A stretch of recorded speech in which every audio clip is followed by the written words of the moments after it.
All right, let's go over some more myths.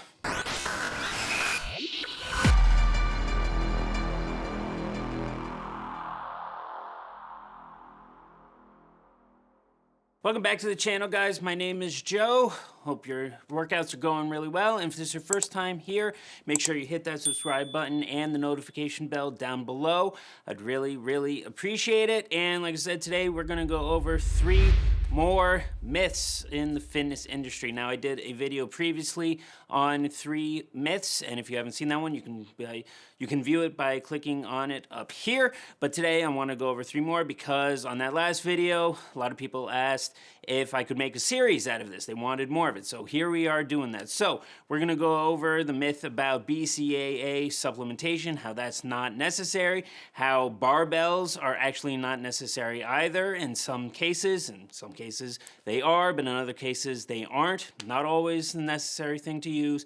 And then that third thing, which is the notion that a lot of people say that there's no terrible or there's every exercise has its place or use, and that is not actually true in my opinion. And I'm going to go over why in just a little bit. But that first one here, BCAA supplementation, is not necessary at all. It's not needed. It's a waste of money. Here's why. The notion here is that there's research in the past stating that BCAA supplementation has helped with protein synthesis, meaning the formation and building of protein, which then aids with muscle building, okay? There's some truth to this. However, if you look at that research, what they did is they took a group that was on BCAA supplementation and compared to a group that was on either a placebo or nothing at all. So in that case, yeah, it showed an increase in protein synthesis and therefore muscle building. Of course it did, because BCAA supplementation contains 3 essential amino acids: leucine, isoleucine, and valine. All right? And you need essential amino acids in order to build muscle, to cause protein synthesis. However, more recent research, such as the ones from Brad Schoenfeld et al., and their analysis shows that if you take a group that is on BCAA supplementation and then compare them to a group that's taking a protein powder with all 9 essential amino acids, like whey, then the group that's taking the whey protein powder gets even more protein synthesis, like significant more protein synthesis than the group that's on BCAA supplementation. Okay? And that's because, again, it has all 9 essential amino acids in it. That's what you need for a proper and effective protein synthesis, all 9 of them. And there's also research showing that if you actually stack the two, if you had somebody taking whey protein powder or egg protein powder, that one's just effective as well because it also contains all 9 essential amino acids, right? If you stack the two, you're not going to get extra protein synthesis, okay? That doesn't happen. Okay, all you're really doing is consuming extra calories. That's it.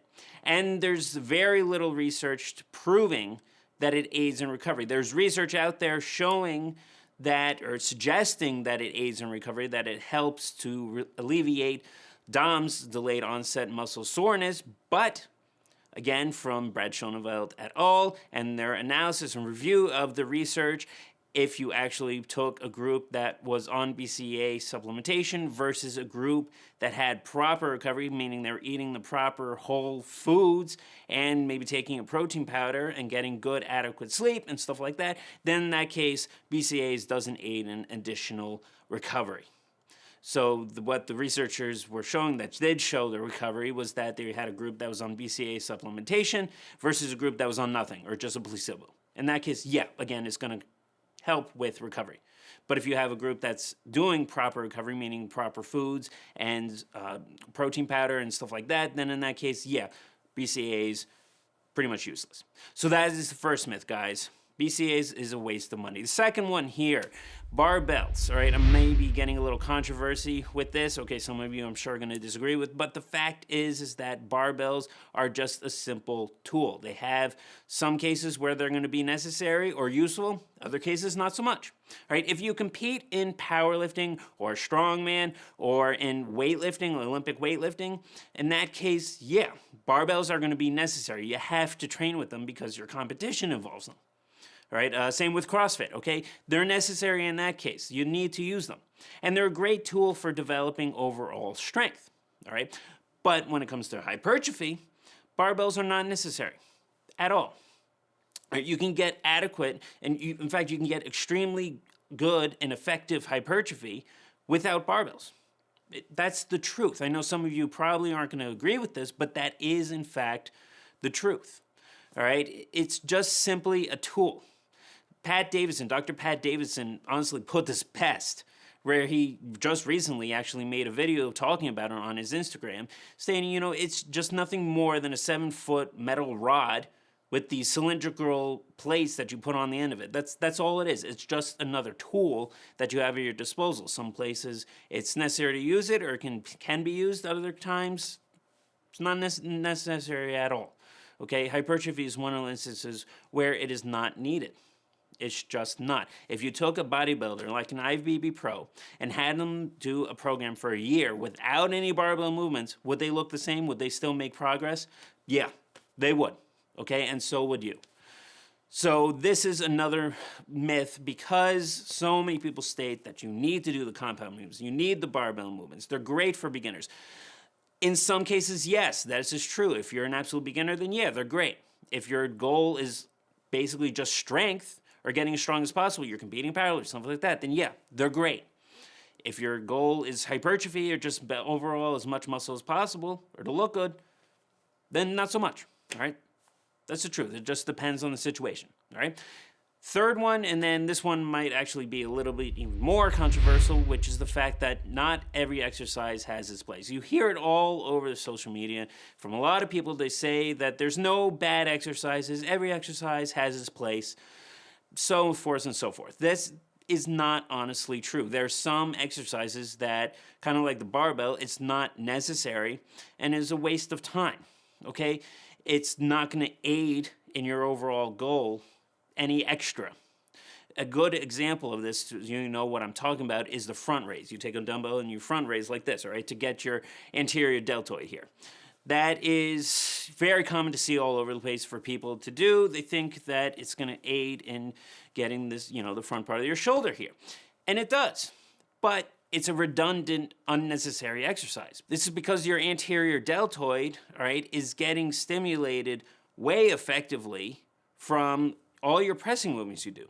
From bench press, dumbbell press, incline, push-ups, dips, overhead pressing. If you do that, all the pressing that you do gets your anterior deltoid a lot, all right? So doing a front raise here is completely redundant. It's not going to really aid in getting you more stimulus here, right? It's just not. So there's other exercises to that. Another one here that some of you I know really like is the pull-up. This is, again, another exercise that isn't really necessary. In some cases, it can be helpful. In other cases, not so much. And in some cases, it can be redundant. You can do a pull down, and that'll get you perfectly good, effective stimulus in that case just as well. All right, and maybe in some cases, even more. All right, I know some of you are going to disagree with it, but it's the truth, okay? So these are some of the myths, the three main myths here that I want to go over. BCAA supplementation, not really necessary at all, waste of money. Barbells, in some cases useful, in other cases not needed at all. And then the third one here is that there's some exercises that don't necessarily really have a place because they're either redundant or aren't going to be as effective as you might think they are. This is the truth, all right? So again, some of you guys are going to agree with some of the stuff I said here. Some of you not so much. That's all right. These are all my opinions, but either way, I just wanted to get this out here. I hope you found it helpful. If you want me to continue the series on fitness myths, certainly will. Just let me know down below, guys, and I will see you next week.